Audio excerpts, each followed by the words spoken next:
మండల పరిషత్ కార్యాలయంలో విధాన్ సేవ్ సమాధాన్ న్యాయ విజ్ఞాన సదస్సు కార్యక్రమం జరిగింది. ఈ కార్యక్రమంలో Nellore secretary civil judge K Vani, senior civil judge P Chaitanya ముఖ్య అతిథులుగా పాల్గొన్నారు. మహిళలకు చట్టాల గురించి, ప్రభుత్వ పథకాల గురించి అవగాహన కల్పించారు.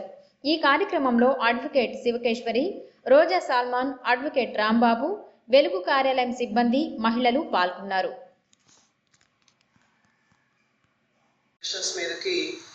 ఎన్సీడబ్ల్యూ వారి ఆధ్వర్యంలో మహిళలకి న్యాయ పరిజ్ఞానం అందించాలనే ఉద్దేశంతో మీ ముందుకు వచ్చామండి. ఎందుకంటే అండి మనకు తెలిసిందే కదా, ఒక మహిళ చదువుకుంటే ఆ ఇల్లంతా బాగుపడుతుంది, అదేవిధంగా ఆ సమాజము ఆ దేశం కూడా బాగుపడుతుంది. కాబట్టి ప్రతి మహిళ తనకున్నటువంటి హక్కులు, చట్టాలు, అదేవిధంగా స్కీమ్స్, గవర్నమెంట్ స్కీమ్స్ అన్నీ తెలుసుకోవాలి. అదేవిధంగా అన్ని రంగాల్లోనూ ముందు ఉండాలనే ఉద్దేశంతో మన సుప్రీంకోర్టు వారు ఈ డైరెక్షన్స్ ఇవ్వడం జరిగింది. అందులో భాగంగానే మన నెల్లూరు జిల్లాలో ఇప్పటికి దాదాపు 3-4 ప్రోగ్రామ్స్ చేసుకున్నాము. ఇది 4వది.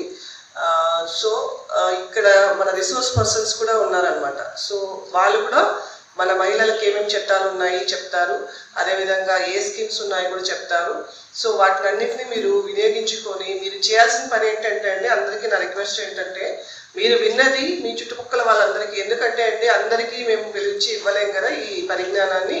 సో మీ బాధ్యత ఏంటంటే ఇక్కడ విన్నదంతా కూడా ఇక్కడ మీరు మర్చిపోకుండా అక్కడికి ఇంటికి దగ్గరికి వెళ్ళి ఎప్పుడైతే ఏ విషయాలు అవసరమవుతాయో, ఎవరెవరికి అవసరమవుతాయో వాళ్ళకందరికీ మీరు తెలియజేయాలన్నమాట. సో అది నా రిక్వెస్ట్.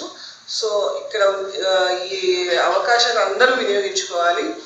మన రిసోర్స్ పర్సన్స్ ఇచ్చేటువంటి న్యాయ సలహాలు కానీ, లేకపోతే యాక్ట్స్ మీద కానీ, మహిళలకి ఏ యాక్ట్స్ అనేది చెప్తారు. ఇప్పుడు డొమెస్టిక్ వైలెన్స్ కానీ, డౌరీ హెరాస్మెంట్ కానీ, డౌరీ డెత్స్ కానీ, అదేవిధంగా equal pay for equal work కానీ, అదేవిధంగా హ్యూమన్ ట్రాఫికింగ్, ఉమెన్ ట్రాఫికింగ్, ఇట్లా డిఫరెంట్ ఆస్పెక్ట్స్ అన్నీ కూడా మన మేడం గారు కవర్ చేస్తారు. అదేవిధంగా మహిళలకు ఉన్నటువంటి సపరేట్ ఉండేటువంటి స్కీమ్స్, గవర్నమెంట్ స్కీమ్స్ కూడా చెప్తారు. సో వీటిని అన్నింటినీ మీరు ఒక పెన్ను పుస్తకం కూడా ఇస్తున్నారు.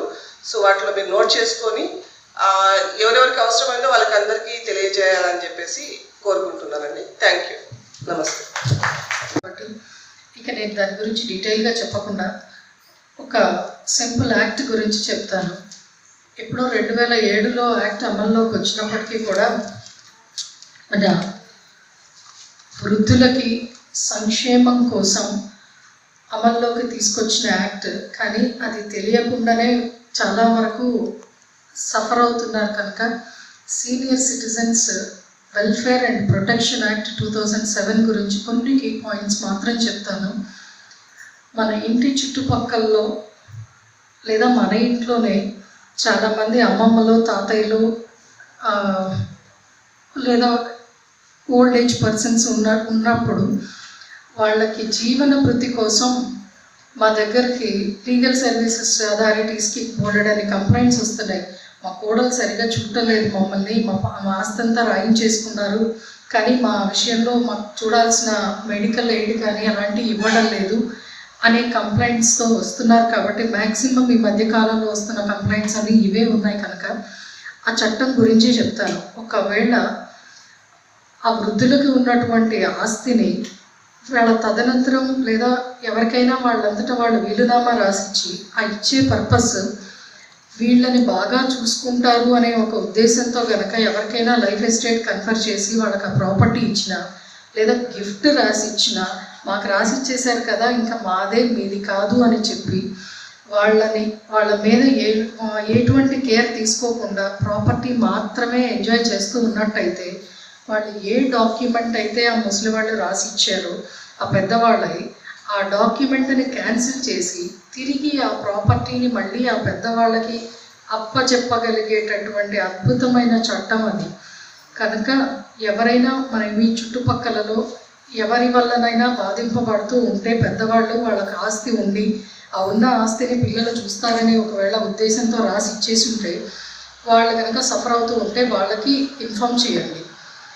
ప్రాపర్టీ రాలేదు కదా మేము ఎందుకు వాళ్ళ రెస్పాన్సిబిలిటీ బేర్ చేయాలి అని అనకూడదు.